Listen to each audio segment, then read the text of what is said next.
Breaking news chit-chat లో మరోసారి మంత్రి కొండా సురేఖ కీలక వ్యాఖ్యలు చేశారు. కడియం శ్రీహరికి తాను మంత్రిగా ఉండడం ఇష్టం లేదన్నారు. తాను మంత్రిగా ఉంటే నా ముందు కూర్చోవడానికి నామోషిగా ఫీల్ అవుతున్నాడని, అందుకే తన మంత్రి పదవి పోతుందంటూ తప్పుడు ప్రచారం చేపిస్తున్నాడన్నారు.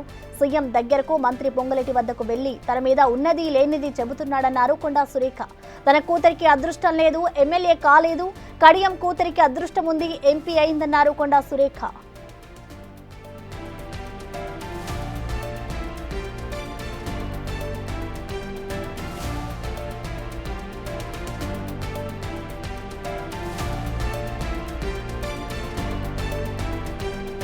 దీనిపై పూర్తి సమాచారాన్ని మా ప్రతినిధి వాసు అందిస్తారు. వాసు, మనం చూస్తున్నాం ఇటు కడియం శ్రీహరిని టార్గెట్ చేస్తూ కూడా ఇటు కొండా సురేఖ కొన్ని వ్యాఖ్యలు చేశారు. మొత్తంగా అసలు ఆవిడ వ్యాఖ్యల్ని ఎలా అర్థం చేసుకోవాలి, అసలు కాంగ్రెస్ పార్టీలో ఏం జరుగుతుంది అనుకోవచ్చు వాసు?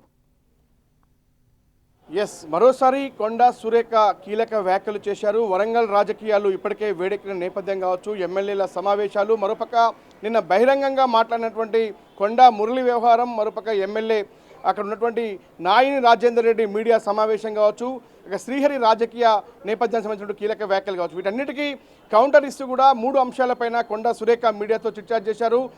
ఎవరైతే సీనియర్ నాయకులు కడియం శ్రీహరిని నల్లికుట్లోడు అంటూ కూడా ఆమె వ్యాఖ్యలు చేశారు. ఎందుకంటే తన పదవి పోతుందంటూ కూడా కుట్ర చేస్తూ ఉన్నారు. కార్యకర్తల్లో కూడా ఆందోళన కలిగించే విధంగా ఆయన ప్రవర్తిస్తూ ఉన్నాడు. జిల్లా రాజకీయాలకు సంబంధించి ఆయన తెలుగుదేశంలో చేసినట్టు రాజకీయాలు చేస్తే ఇక్కడ నడవదు అంటూ కూడా, అక్కడ నడిపించుకున్నట్టు ఇక్కడ నడిపించుకోవాలంటే కుదరదు అంటూ కూడా కొండా సురేఖ కీలక వ్యాఖ్యలు చేసింది. ఇక ప్రధానంగా కూడా ముఖ్యమంత్రి రేవంత్ రెడ్డి, పొంగులేటి శ్రీనివాసరెడ్డి, కేసీ వేణుగోపాల్కు సంబంధించి కూడా చాడీలు చెప్తా ఉన్నాడు ఢిల్లీలో, ఇక్కడ కూడా. కాబట్టి నా మంత్రి పదవి పోయే విధంగా ప్రయత్నాలు సాగిస్తూ ఉన్నాడు, కానీ అది కుదిరేది కాదు. ఎందుకంటే ఇప్పటికే క్యాబినెట్ ఎక్స్పాన్షన్ జరిగిపోయింది, అయినప్పటికీ కూడా ఇంకా నా మంత్రి పదవి పోతున్నట్టు కూడా తప్పుడు ప్రచారం చేస్తూ కార్యకర్తల్లో, పార్టీ శ్రేణుల్లో ఆందోళన కలిగించే విధంగా ప్రయత్నాలు సాగిస్తున్నాడు. అతనికి పూర్తి స్థాయిలో నా పైన అసంతృప్తి ఉంది. గతంలో టీడీపీ పార్టీలో ఆయన పనిచేశాడు, నేను మొదటి నుంచి కాంగ్రెస్లో ఉన్నానన్న అంశాన్ని ఆమె మరోసారి లేవనెత్తారు. అయితే జిల్లా రాజకీయాలకు సంబంధించి కూడా తన కూతురుకు సంబంధించి కూడా అడగకుండానే ఎంపీ పదవి వచ్చింది. తన కూతురు ఎమ్మెల్యే కావాలి అనుకుంది, కానీ కాలేకపోయింది. అంత మాత్రాన అదృష్టం ఉండి నేను మంత్రిని అయ్యాను, ఆయన కూడా అదృష్టం ఉండి గతంలో మంత్రి అయ్యాడు, అంత మాత్రాన ఆ పదవులు పోవాలని కోరుకోవడం ఎంతవరకు సమంజసం అంటూ కూడా ఆమె కడియం శ్రీహరి పైన కీలక వ్యాఖ్యలు చేసింది.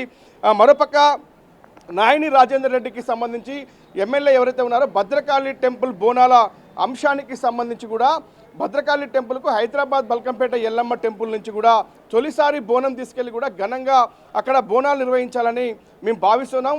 ఆగమ శాస్త్రం ప్రకారం కూడా పురోహితులందరినీ సంప్రదించిన తర్వాత, ఆ టెంపుల్ ట్రస్టీని సంప్రదించిన తర్వాత ఈ బోనాలు నిర్వహించాలని కూడా కోరుకున్నాం.